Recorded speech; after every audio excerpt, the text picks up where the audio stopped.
Without question, the B Specials were a partisan force. They were resented and feared by the Catholic population, who were convinced that in the 20s and 30s riots, the Special Constabulary had supported loyalist attacks and had even been guilty of sectarian murder. Oh, God, hatred. Hatred. Hatred in our hearts. I know I have that hatred in my heart for them.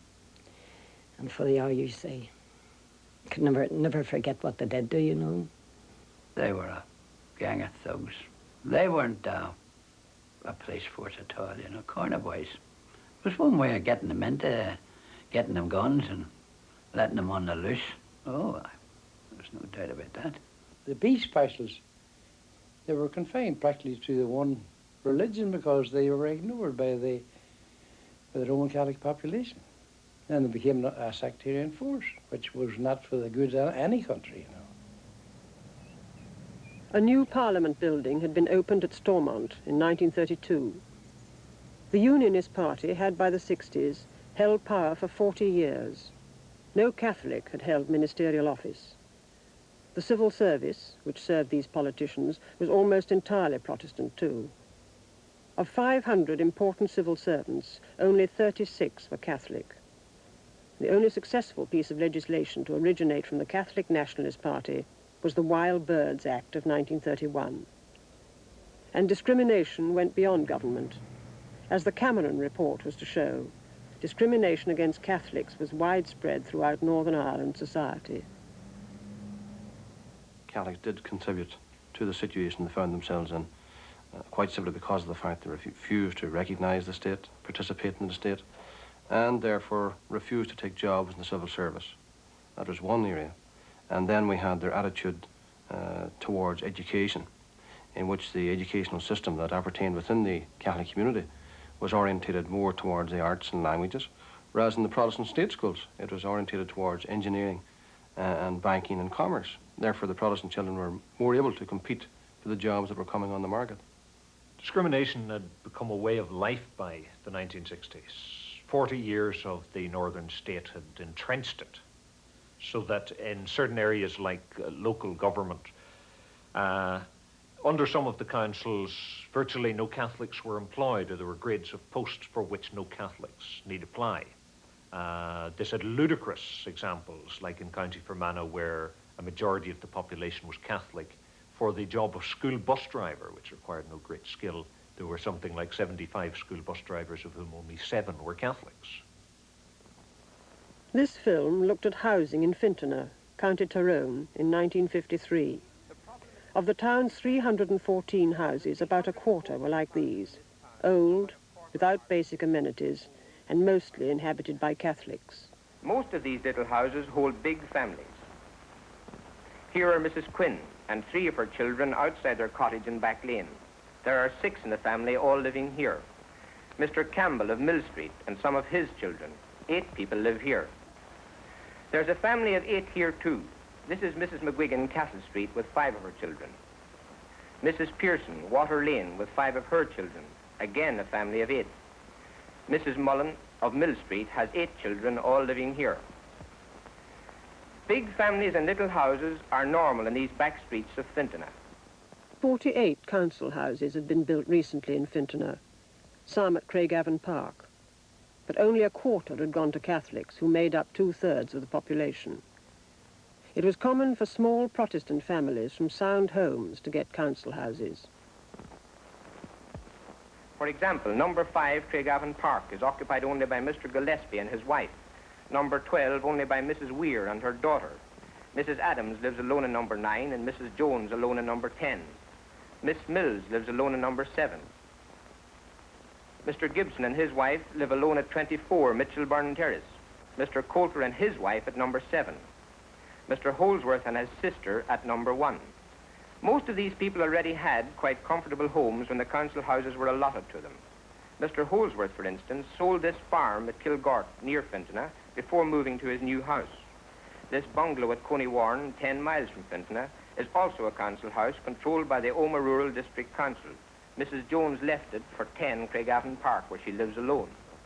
Such injustices could not have happened in the rest of the United Kingdom. Local authorities there allocated houses on a point system. People were placed on the waiting list according to the size of their family and the condition of their house. In Northern Ireland, it was at the discretion of local councillors. I would be very foolish to deny that certainly discrimination did take place. But I think it must be pointed out that discrimination went on in both camps, Protestants against Catholics and Catholics against Protestants. And I think it must be accepted that politicians, to exist and continue in power, will always discriminate against the other side, to keep their own side happy, to get the votes, to keep them in the position that they're in. Local councillors were not elected on the same basis as their counterparts in Britain. Over a quarter of the population had no vote in local elections, and most people who owned factories, offices and shops had more than one vote. But this was not the only eccentricity in Northern Ireland local government. Many local authorities like Derry, with Catholic majorities, had Unionist councils. The device that ensured control by the minority was known as gerrymandering and involved drawing up the electoral boundaries in such a way as to favour one side. The Waterside ward had 3,500 Protestant voters and 1,800 Catholic. It elected 4 Unionist councillors. In the North Ward, 4,000 Protestant votes defeated 2,500 Catholic votes to return 8 Unionists. In the South Ward, 10,000 Catholic votes, as against 1,100 Protestant votes, returned 8 Catholic Nationalist councillors. So in all, 12 Unionist and 8 Nationalist councillors were returned to sit in Derry's Guildhall. The Unionists controlled the council. 8,800 Protestant votes returned 12 councillors. 14,500 Catholic votes returned 8 councillors. Derry was not unique. Around the old walled city of Derry, a Catholic vote was, in effect, worth less than half a Protestant vote. Londonderry was a symbol of Protestant fortitude. Behind these walls, the Protestants in 1689 had heroically resisted the siege of the Catholic King James II. But for Catholics, Derry was a symbol of all that was unjust in the Northern Ireland state. The very stones in Derry oozed discrimination. The city's geographical location symbolized discrimination because Derry was a plantation city. The old walls of the plantation town were still intact. They were still on top of a hill. They looked down upon the vast, sprawling ghetto of the Bogside.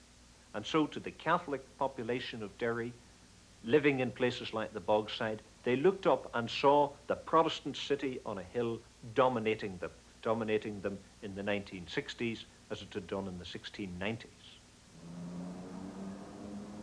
If the Unionists were to retain control of the city, it was impossible to rehouse Catholics in the Bogside outside the Catholic ward, since it would upset the delicate electoral balance.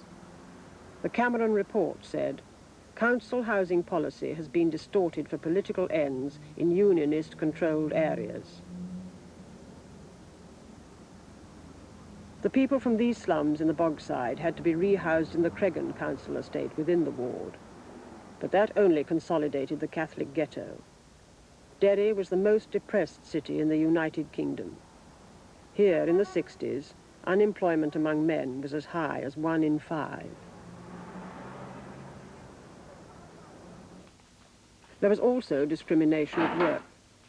An analysis based on the 1961 and 71 censuses found the average Protestant to be a skilled manual worker, the average Catholic an unskilled manual worker. In shipbuilding, 90% of the workforce was Protestant. In engineering, 85%. And the Cameron report found clear evidence of discrimination by local authorities. And those not drawing a wage, the unemployed, were twice as likely to be Catholic. In a whole lot of areas of private employment, particularly in the shipyards, in the skilled engineering industry and so on, hardly any Catholics were employed.